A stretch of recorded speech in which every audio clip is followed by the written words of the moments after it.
Aunque los movimientos de protestas estudiantiles en Estados Unidos son de larga data, estamos viviendo en este 2024 un nuevo capítulo en este histórico de exigencias sociales que han nacido en las universidades, como lo hemos visto a lo largo del tiempo. Y es momento de precisamente analizar estas protestas, lo veíamos en el segmento anterior, más o menos un recuento de cuándo empezaron y que su centro o la casa de estudios inicial fue la Universidad de Columbia.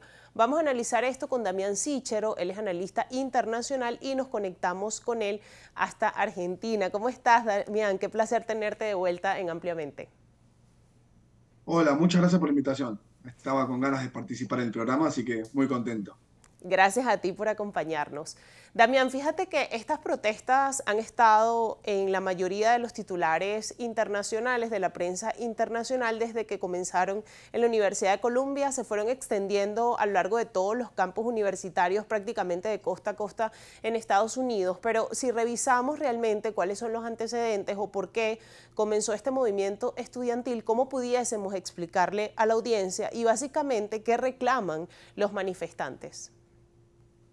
Bueno, a ver, las manifestaciones empezaron ya hace varias semanas en varias universidades a lo largo de todo Estados Unidos, pero se han hecho visibles justamente desde fines de abril aproximadamente, cuando algunos encuentros violentos entre la policía y los manifestantes para desalojar estas especies de campamentos en donde, bueno, los manifestantes están reclamando por diferentes sucesos. El principal reclamo, que creo que es obvio, es que Estados Unidos intervenga para poner fin a lo que es la contraofensiva de Israel en la Franja de Gaza, donde bueno, ya han muerto más de 34.000 personas. Pero también hay reclamos que son un poco más internos hacia cada universidad, donde principalmente se les exige cortar vínculos con otros entes educativos de Israel, ¿no? Cualquier vínculo educativo, y también cortar vínculo con empresas israelíes que otorgan financiamiento a estas universidades. Porque recordemos que, bueno, a muchas universidades ser privadas se mantiene a través de la financiación, diferentes convenios, y lo que los protestantes básicamente dicen es, bueno, si nosotros tenemos este tipo de vínculos, estamos avalando la política de Israel e incluso dándole también algún tipo de ayuda, sea a través de la divulgación de información o también financiamiento, etcétera. Así que bueno, a grandes rasgos yo creo que eso resume qué es lo que están exigiendo los protestantes.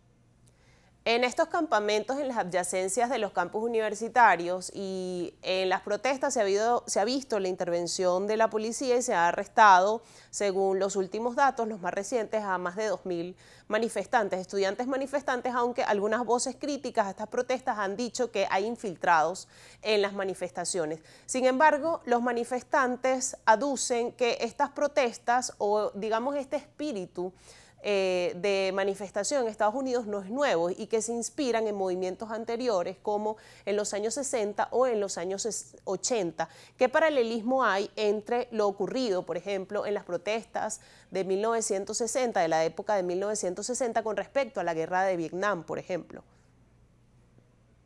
Bueno, a ver, en primer lugar me parece que es muy bueno aclarar esto de que parece que hay infiltrados. Por ejemplo, en la Universidad de Austin, en Texas, es donde hubo unos 70, 80 detenidos y casi el 30% no pertenecían a la universidad. No es raro que esto pase porque al final del día el que quiere manifestarse intenta buscar un lugar donde pueda expresarse y quizás estos campamentos le dan voz a personas que incluso no sean parte de la comunidad universitaria. Pero yendo más un poco a la segunda pregunta, esto no es nada nuevo en Estados Unidos. Todos sabemos que el país se caracteriza por esta idea de que hay libertad de expresión, libertad de prensa. Y bueno, a lo largo de la historia del país norteamericano, las universidades han tenido un rol muy importante a la hora de transmitir preocupaciones que la población tiene. Sin dudas, esto es muy similar a lo que observábamos en la década de los 60 y los 70, en plena guerra en Vietnam. Incluso en la propia Universidad de Columbia hubo importantes manifestaciones en 1968, era un año bisagra en la guerra, porque uno se empezaba a dar cuenta que Estados Unidos estaba cerca de ser derrotado y se quería seguir mandando tropas, entonces, bueno, los estudiantes un poco se oponían a todo esto. Obviamente son dos situaciones diferentes en cuanto a que en las actuales protestas no tenemos tropas norteamericanas en la Franja de Gaza, entonces podemos ver como que es una situación de un poco más de compromiso o solidaridad con la causa de, en este caso, la población palestina.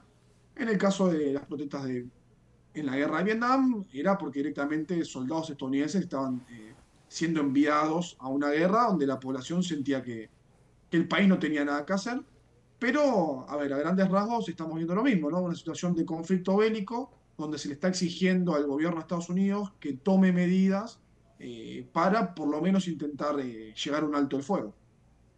Fíjate, Damián, que aquí hay de alguna manera dos visiones. Por un lado está la visión de los manifestantes pro-Palestina y por otra parte está la visión que apoya que estas protestas de alguna manera fomentan el antisemitismo e incluso que pueden ser financiadas por movimientos antisemitas. De hecho, el primer ministro israelí, Benjamín Netanyahu, hablaba precisamente del antisemitismo que marca estas protestas y las comparaba con las protestas o con la situación en las universidades de la Alemania de 1930, unas declaraciones que han sido controversiales y que han sido muy criticadas. Entonces, ¿cómo entender la otra cara de este movimiento, de estas protestas estudiantiles?